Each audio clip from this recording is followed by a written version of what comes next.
Let me ask you something. When was the last time you lived even a single moment without worry? Not pretending, not laughing just to hide the pain, but truly feeling light, present, and free. Most of us are always waiting for things to be perfect before we allow ourselves to feel joy. But that perfect moment never comes. Buddhism teaches us that peace isn't found in the future. It's found when we stop running, stop controlling, and return to what's real. If you're tired of living in your head, if you're ready to stop worrying and start feeling truly alive again, then these 7 lessons may be the reminder your soul has been waiting for. 1.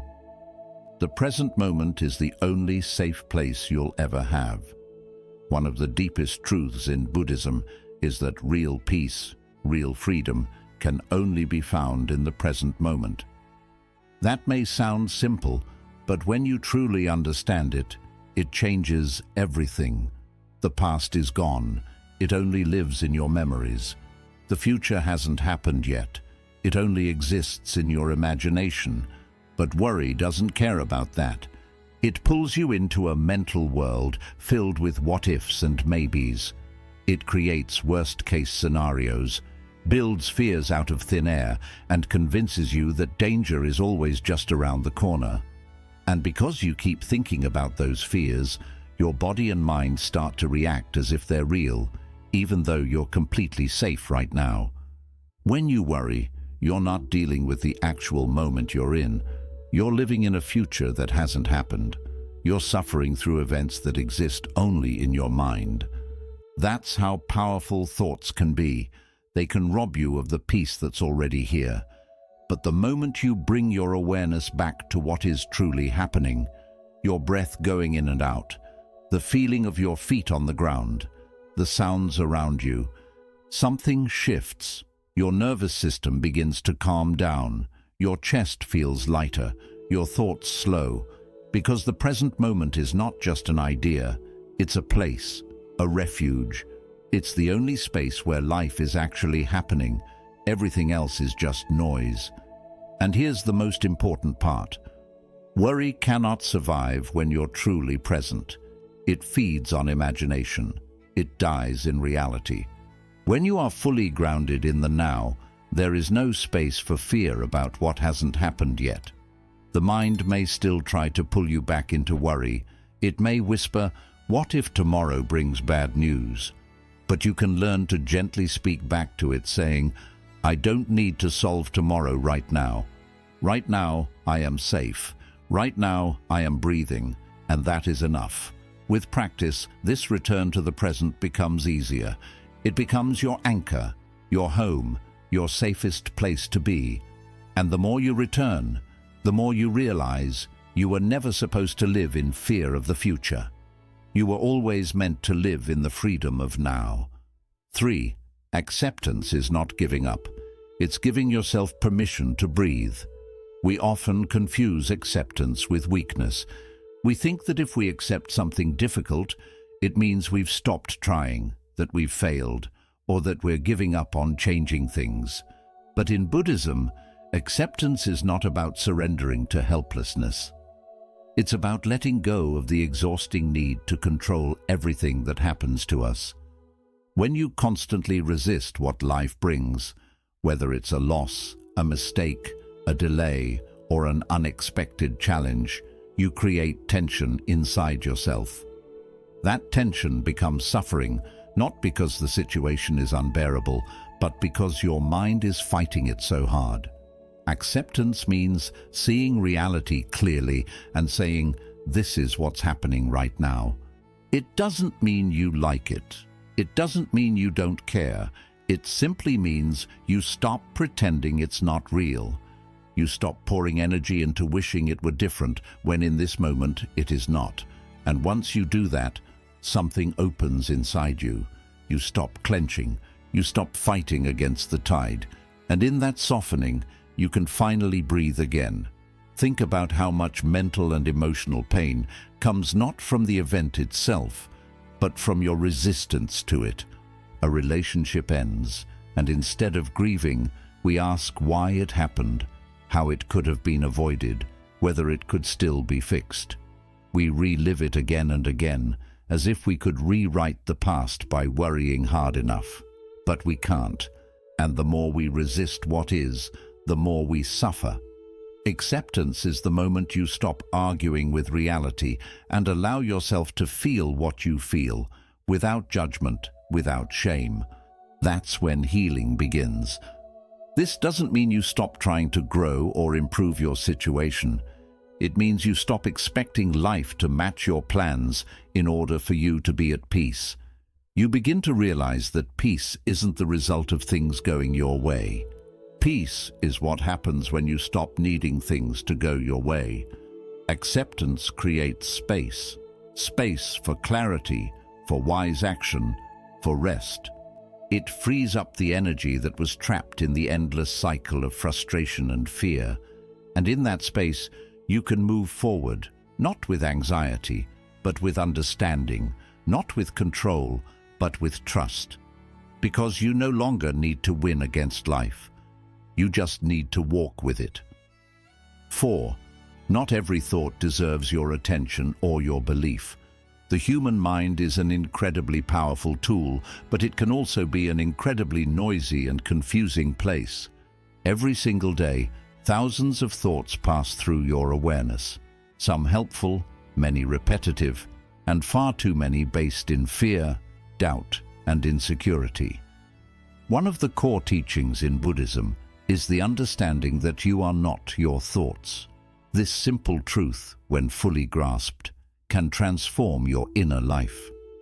Just because a thought appears in your mind doesn't mean it's true, and it certainly doesn't mean it deserves your full attention or your belief. Worry thrives on unexamined thoughts. It begins with a single whisper. What if something bad happens? And suddenly, you're following that thought down a spiral of imagined worst-case scenarios. You feel anxious, unsafe, uncertain, not because something real is happening, but because your mind has tricked you into believing a story that hasn't even come true. That's the danger of believing every thought you have. It can take you away from reality and into a place of fear, stress, and emotional exhaustion. But here's what Buddhism teaches us. The mind is like the sky, and your thoughts are like clouds. Some clouds are light and beautiful, others are dark and stormy. But none of them are permanent, and none of them define the sky. The sky remains untouched, even when storms pass through it. In the same way, your true self, your awareness, is much deeper and calmer than the thoughts that pass through it. When you begin to observe your thoughts instead of getting pulled into them, you develop what's known as mindfulness. You start to see thoughts for what they are, temporary mental events, not absolute truths. So when your mind tells you, "I'm not good enough," or "I can't handle this," or "everything is going to fall apart," you don't have to argue or panic. Instead, you can pause, breathe, and gently say, "This is just a thought. It's not a fact. I don't have to believe it." That simple awareness can stop the chain reaction before it begins, and over time, you start to create space between you and your thoughts. You no longer feel like a victim to every fear that rises. You begin to feel free, not because you've silenced your mind completely, but because you've stopped obeying every story it tells.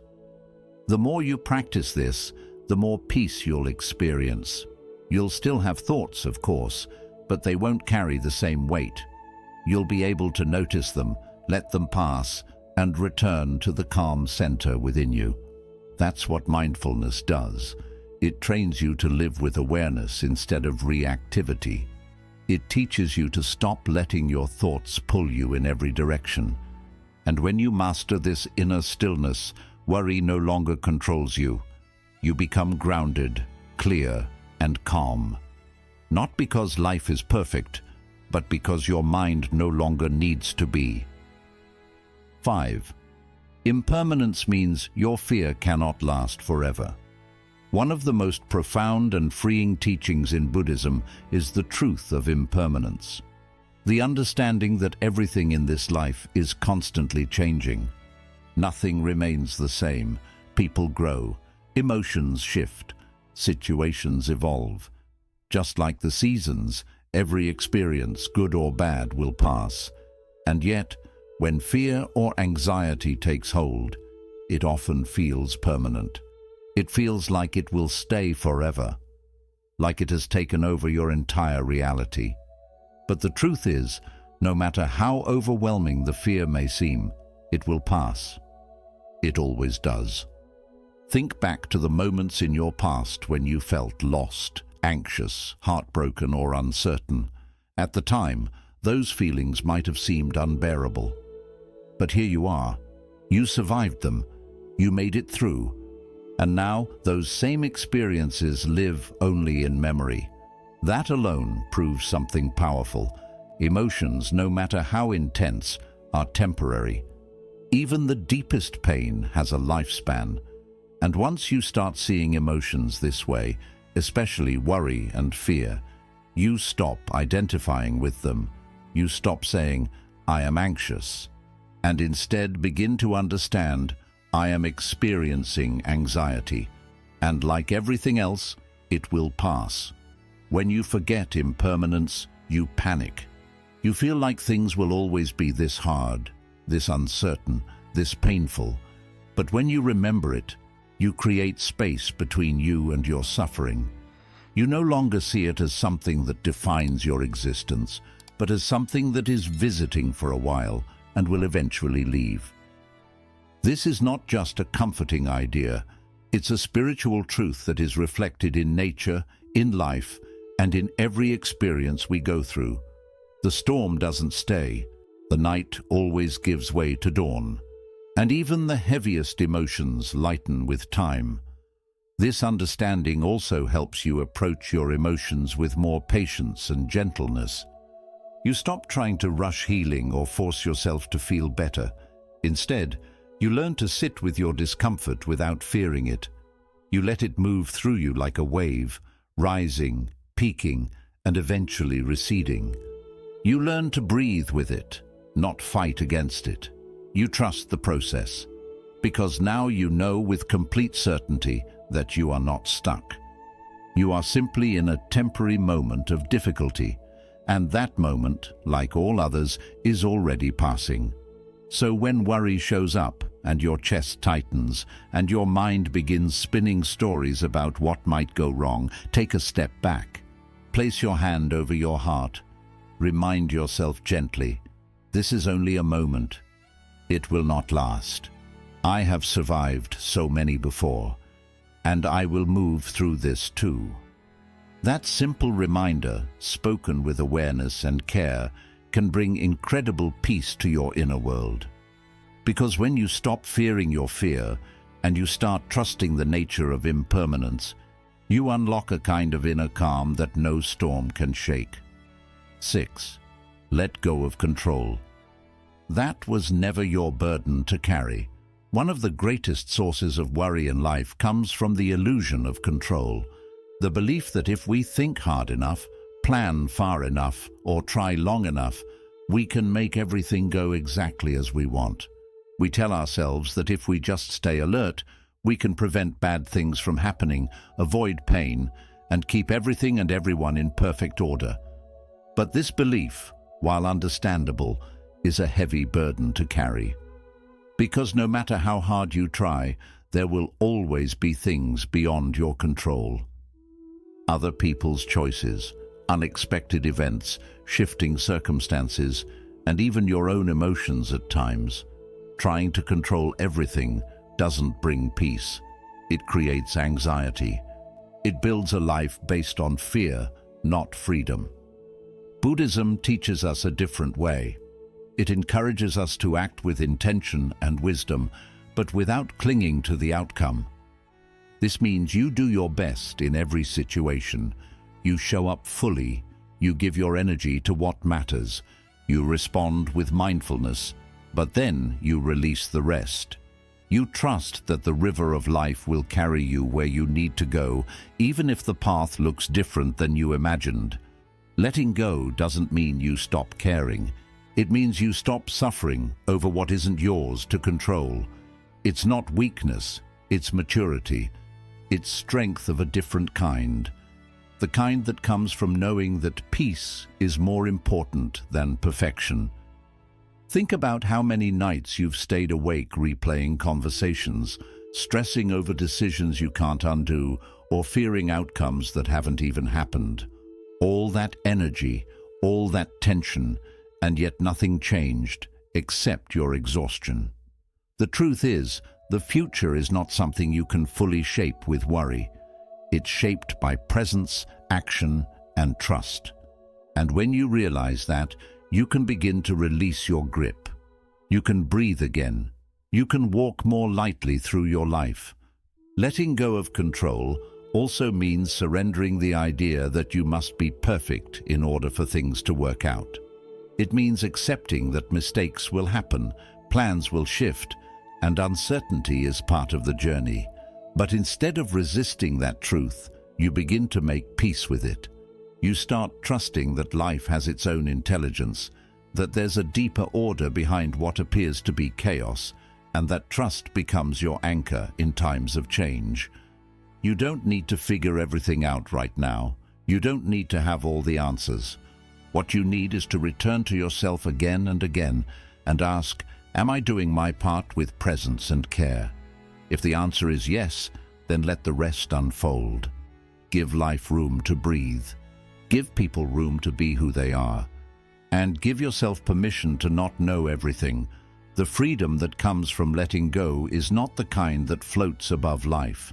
It's the kind that sinks deeper into it. It's the kind that allows you to show up with more love, more clarity, and more peace, because your energy is no longer wasted trying to control what was never yours to begin with. 7. Speak kindly to the voice inside you that worries. Most people carry an inner voice that constantly worries, questions, doubts, and prepares for the worst.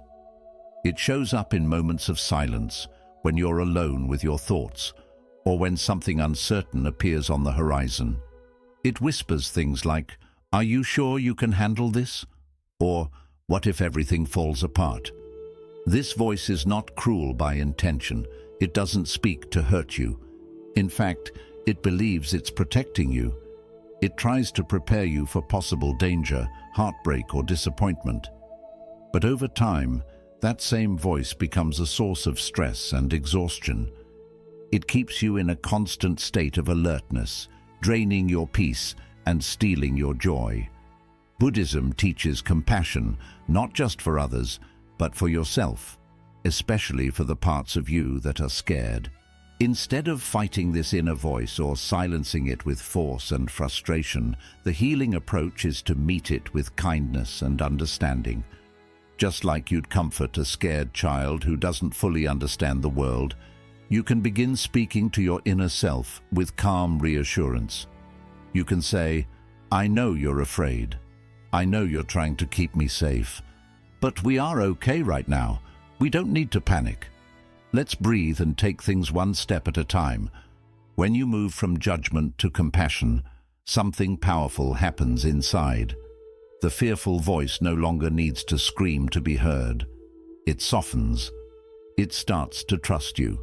For most people, the inner voice is loud not because it's strong, but because it feels ignored. When you meet it with kindness instead of anger, when you sit with your fear instead of pushing it away, you create space for peace. You begin to build a relationship with yourself based on trust, not control. This doesn't mean indulging every fear or letting anxiety take over. It means being present with it, like a calm teacher helping a worried student. You stop asking, "Why am I like this?" and start saying, "It's okay to feel this way. I can still move forward." This shift is at the heart of Buddhist self-compassion, meeting your inner world with mindfulness and mercy instead of shame and resistance. Over time, as you continue this practice, the inner voice that once scared you becomes quieter.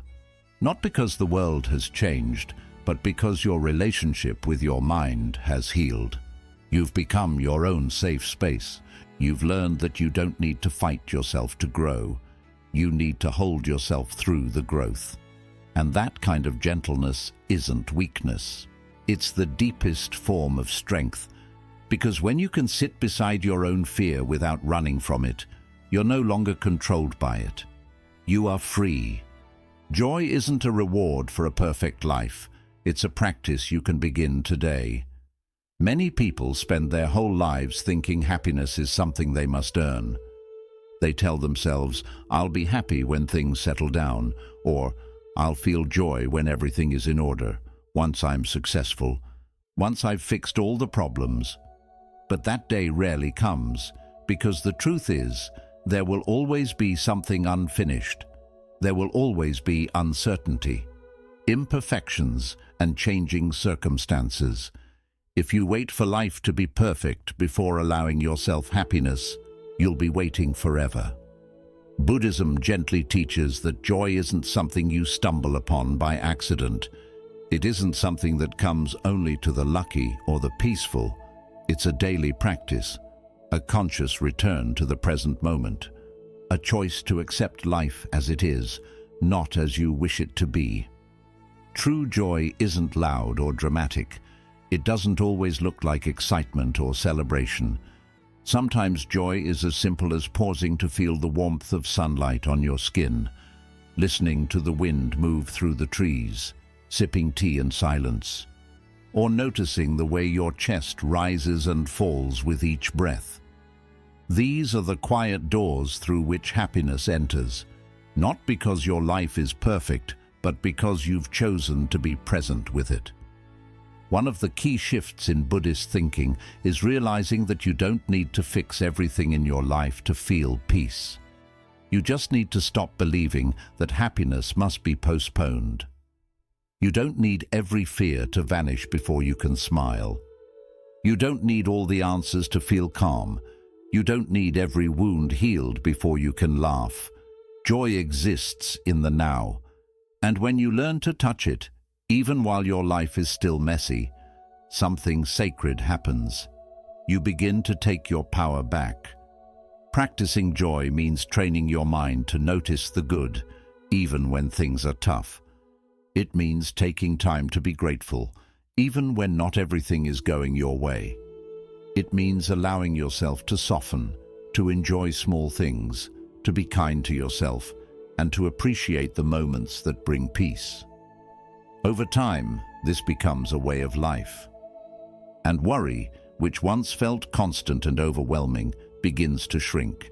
Not because you forced it out, but because your mind has learned a new way to focus, a new way to see. You realize that life doesn't need to be perfect to be beautiful, that you don't need to solve every problem to feel love in your heart, and that sometimes the most profound joy is simply being here, alive, aware, and open to whatever the moment brings.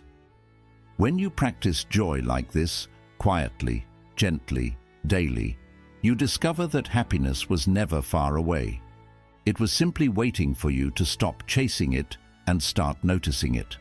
And in that noticing, you begin to live not from fear or control, but from appreciation.